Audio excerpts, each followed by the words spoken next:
Olá, começa agora o JR Entrevista, as novas regras de controle dos gastos públicos, também conhecida a regra como arcabouço fiscal, está no centro do debate político do momento. Bom, para falar sobre esse projeto do governo em votação aí no Congresso, a gente recebe aqui o relator do projeto do novo regime fiscal, o deputado Cláudio Cajado, do Progressistas da Bahia. Deputado, um prazer estar com o senhor aqui para a gente falar um pouco mais sobre esse tema tão complicado e que está dando tanta polêmica.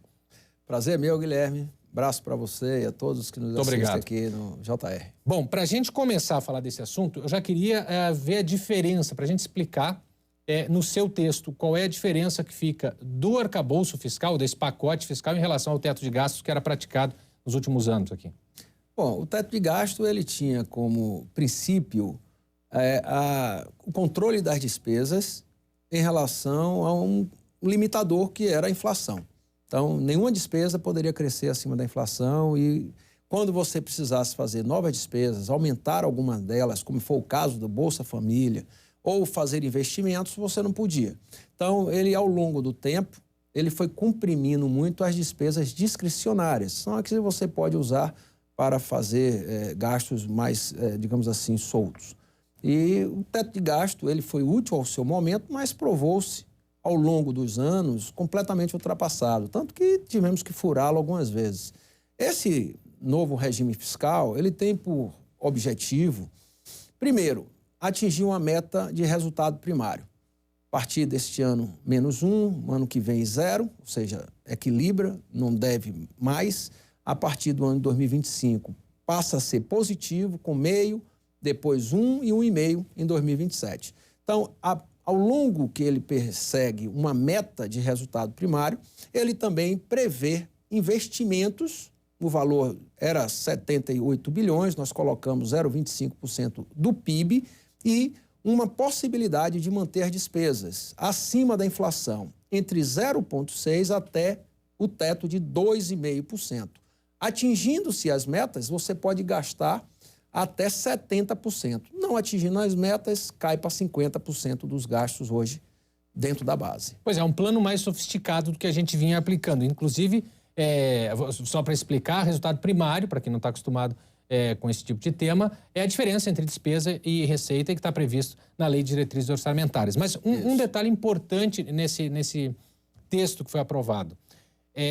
Ele não permite que o governo simplesmente se omita de investimento, porque tem um mínimo para ser investido, né?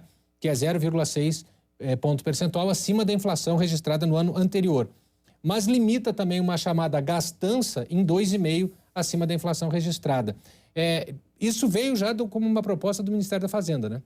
Exato. O texto manteve esses parâmetros, na verdade é 0,6 de piso até 2,5, a possibilidade de você elevar os gastos e limita em 70% do que existe hoje como base para que 30% você faça da economia, né? Como se fosse aí a reserva fiscal.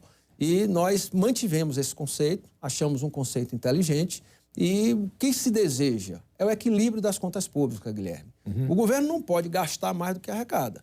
Então, nós criamos um regime fiscal que você controla as despesas, mas você mantém investimentos mínimos, que antes era de 78 bilhões e agora vai ter 0,25% do PIB, Produto Interno Bruto, ao longo dos anos futuros. Perfeito. Bom, do texto original, quais os principais pontos que foram modificados pelo senhor? Muitos textos, muitos pontos. Por exemplo, nós criamos os enforcement, que são, digamos assim, os gatilhos, as sanções que eu prefiro chamar de ajuste de conduta. O texto original não previa que, no caso de não atingimento da meta, você não sofria nenhuma consequência, a não ser reduzir de 70% para 50% e mandar uma mensagem para o Congresso justificando por que não atingiu a meta. Nós criamos aí os relatórios bimestrais, eram de 4 meses, agora vão ser de 2 meses. O que é que diz esses relatórios?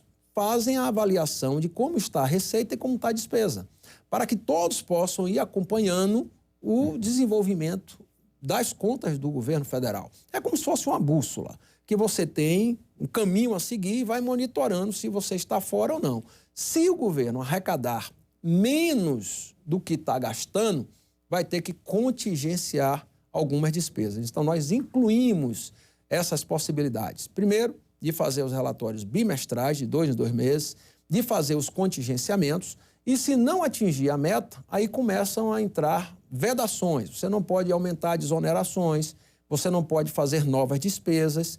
E se no segundo ano acontecer o mesmo, aí passa a ter vedações mais fortes. Você não pode dar aumento real de salário, você não pode fazer concurso público, etc. No sentido de quê?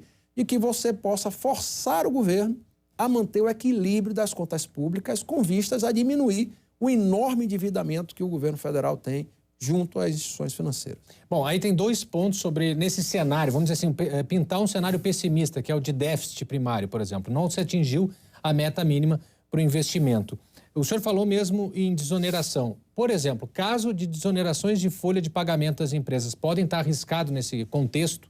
Bom, os que estiver valendo hoje, o governo pode manter. Agora, se você fizer novas desonerações, poder pode, mas você vai ter que ter o balizador se essa desoneração, impactando na receita do governo, vai prejudicar o atingimento da meta de resultado primário, ou seja, o equilíbrio das contas. Então, o governo vai ter que, ao longo deste ano e do ano de 2024, ter um excesso de arrecadação, elevar sua arrecadação entre 120 e 150 bilhões de reais.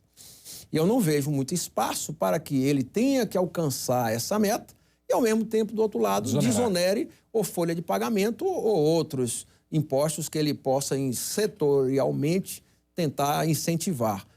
O desafio do governo é justamente esse: conseguir arrecadar mais. Perfeito, é um esforço grande que vai ter que fazer. Agora, esses relatórios bimestrais são importantes porque vai conseguindo se balizar como é que está o comportamento diante dessas regras. Quando o senhor fala em contenção do governo, ela é discricionária, o governo escolhe ou tem uma lista de prioridade onde tem que se cortar inicialmente para se cumprir em caso, ainda nesse cenário, de contas negativas? Só pode cortar o que for discricionário. Discricionário tem as despesas obrigatórias, são aquelas, né, de pessoal, transferências obrigatórias, etc., como o próprio nome diz, e tem as discricionárias, que é o que você pode fazer ou não, que atinge investimentos e custeio. Então, as despesas que podem ser cortadas ou contingenciadas são as discricionárias. Perfeito. E nós criamos um limitador dos 200 bilhões que hoje existem dessas despesas, 50 bilhões poderão ser contingenciados, sendo que parte será de investimento e parte será de custeio. Nós acrescentamos isso também no nosso substitutivo. Pois é. Agora, um tema importante aqui. Muitos deputados estão preocupados, somente aqui do Distrito Federal, com a inclusão, por exemplo, do Fundeb, aí do Brasil inteiro, fundo que auxilia na educação, recursos para a educação, e do Fundo Constitucional aqui do Distrito Federal, que é uma verba destinada ao Distrito Federal para pagamento, por exemplo, das forças de segurança. Como é que ficou esse debate? Porque hoje se tenta, por exemplo, retirar os fundos dessa regra do limite. E o senhor acha que vai prejudicar o Fundo Constitucional do Distrito Federal ou o Fundeb, por exemplo? Bom, veja, foi bom você perguntar, Guilherme. Existe um ruído muito grande no Distrito Federal de que o Fundo Constitucional do Distrito Federal vai trazer um prejuízo para o Distrito Federal a partir do momento que ele se incorporou à base de gastos. Não vai trazer prejuízos. Hoje, a previsão é que se arrecade esse ano 23 bilhões de reais e, a partir do momento que ele está, nós incluímos hoje na base de gastos do governo, ele será reajustado acima da inflação. Então, não tem prejuízo. Mas a forma de cálculo dessas receitas do Fundo Constitucional do Distrito Federal era com base na receita corrente líquida do governo federal, 2%. Então, pode perder, pode não ganhar tanto, mas perder não perde. O cálculo que nós fizemos é que isso será praticamente nulo se fosse pela receita corrente líquida do que será acima do ganho, acima da inflação.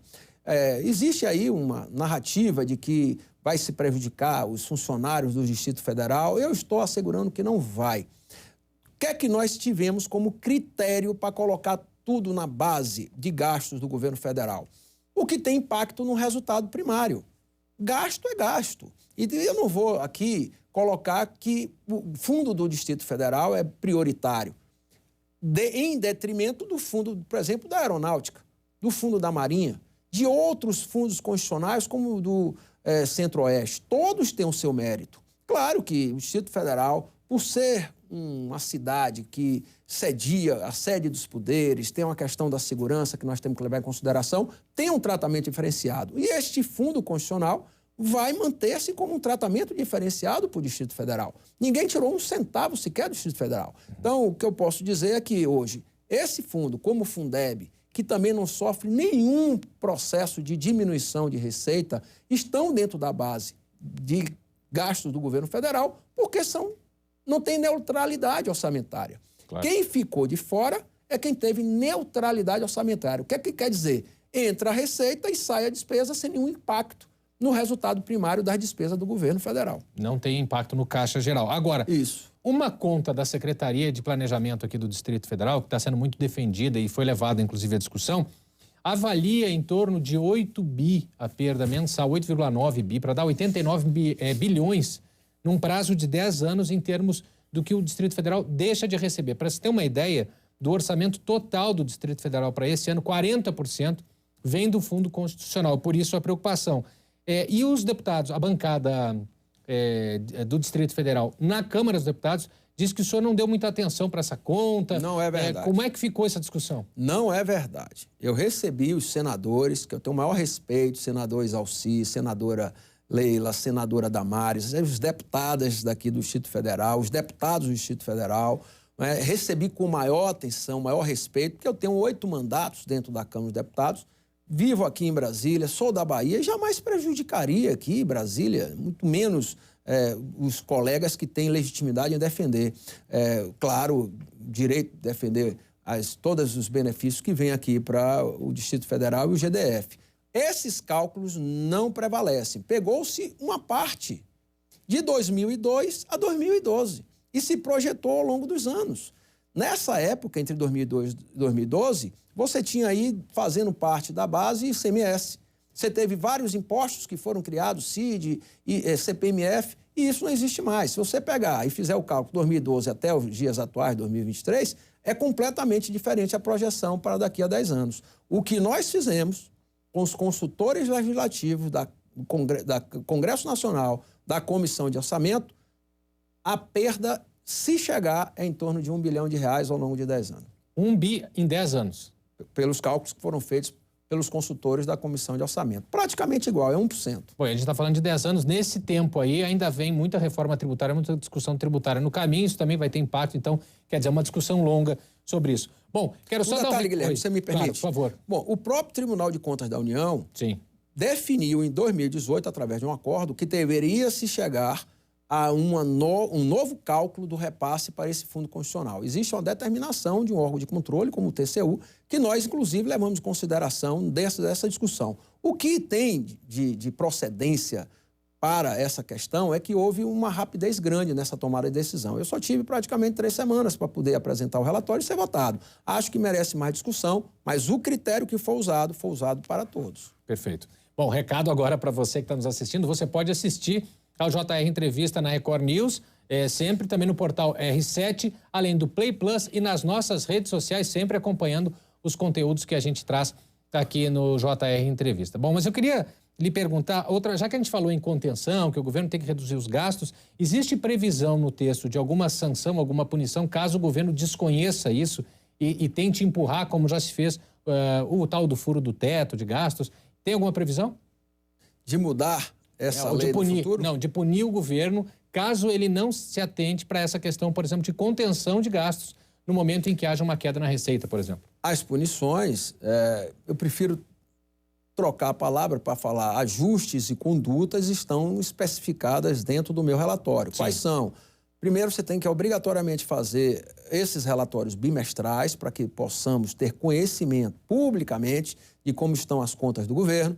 Segundo, os contingenciamentos em caso de não evolução da receita em relação aos gastos e as vedações que se impõem no momento de que as metas não sejam alcançadas. Então, obviamente que existe sim uma série de ajustes a serem feitos e eu acredito que o governo não vá desrespeitar o que está nesse marco fiscal, porque trará prejuízos à gestão e, principalmente, nós teremos um desequilíbrio grande no que nós queremos atacar, que é a política monetária com a queda de juros. Sim. O governo tem que estar atento para uma política fiscal responsável para atacarmos a política monetária com a queda dos juros. Se não fizermos o dever de casa e o governo não se comportar dentro de um padrão de gestão pública eficiente, responsável, com repercussão nas políticas sociais que nós asseguramos, quem vai pagar essa conta somos todos nós. Porque se a gente não tem uma inflação de demanda, ou seja, as pessoas com muito dinheiro comprando, e o governo faz o controle das contas, acaba a justificativa do juro alto. Exato. Não tem mais necessidade do juro ser alto. Correto. O juro está alto porque o governo está tomando muito empréstimo. E cada vez que você amplia o seu déficit, você está fazendo com que os juros se elevem. E os juros que se elevam para o governo, eleva para todo o mercado. Então, claro, hoje uma taxa Selic que nós estamos pagando de 13,75 como taxa base, o juro vai para 17%, 18%. Claro. É muito alto. Ninguém aguenta. As empresas não conseguem investir.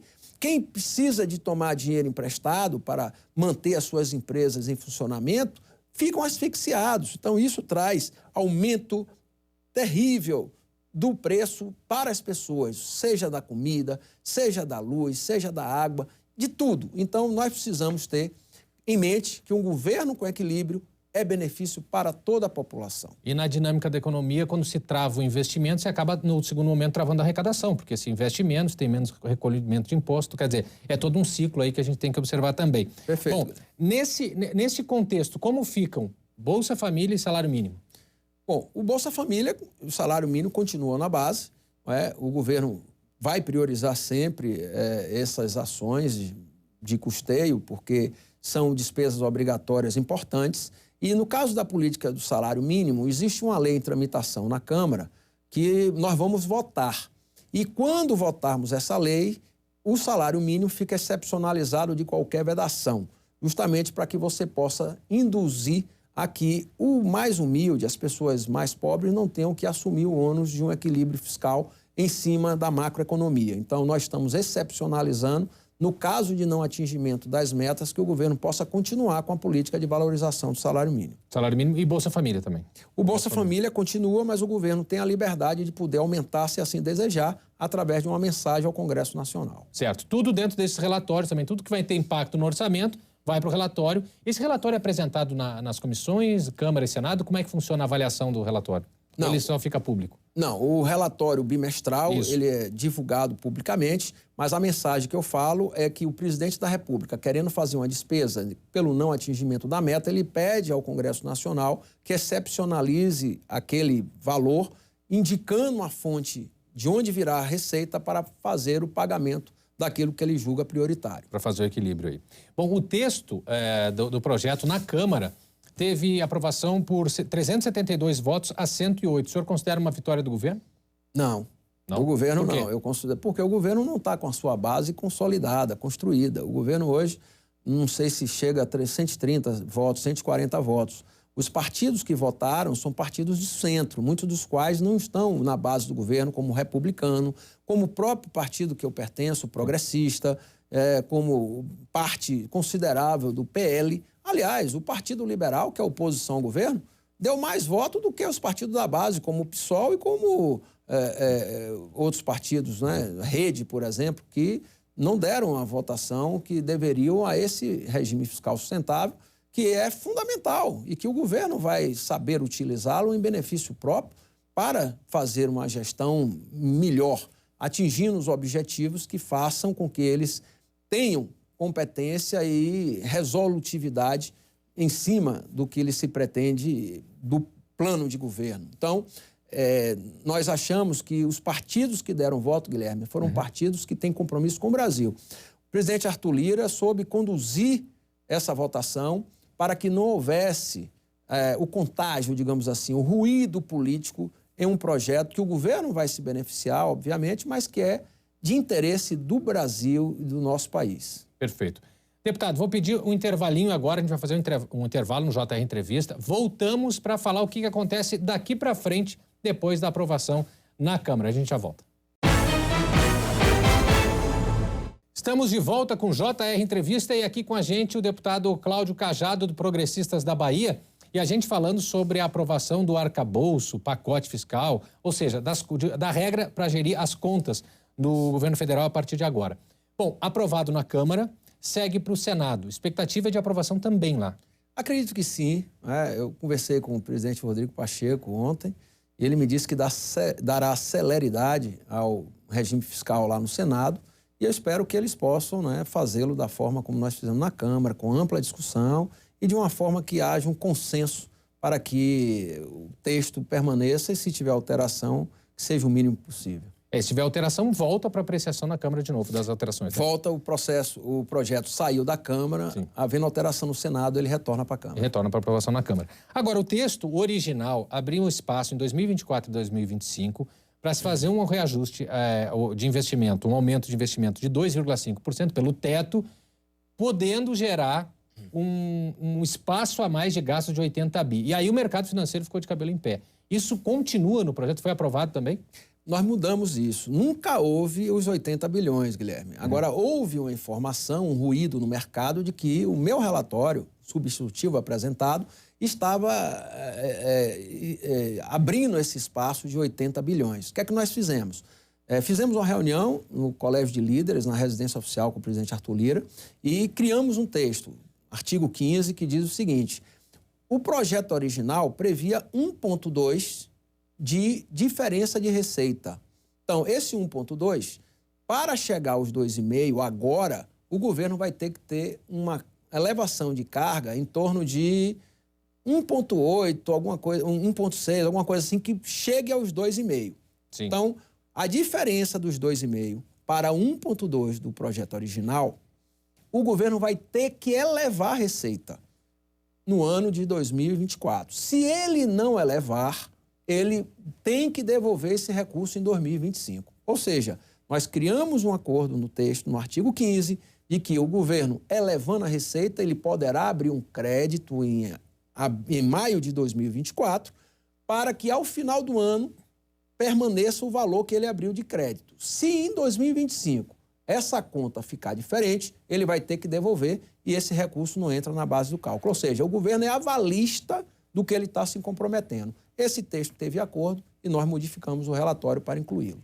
Então, ele consegue compensar o desequilíbrio que houve no ano com a receita do ano anterior. Do ano posterior, perdão. No ano, ele vai ter que elevar a receita, abrir um crédito, sabendo de que aquele recurso que ele está prevendo arrecadar irá ser arrecadado. Porque, senão, no ano seguinte, ele vai ter que descontar.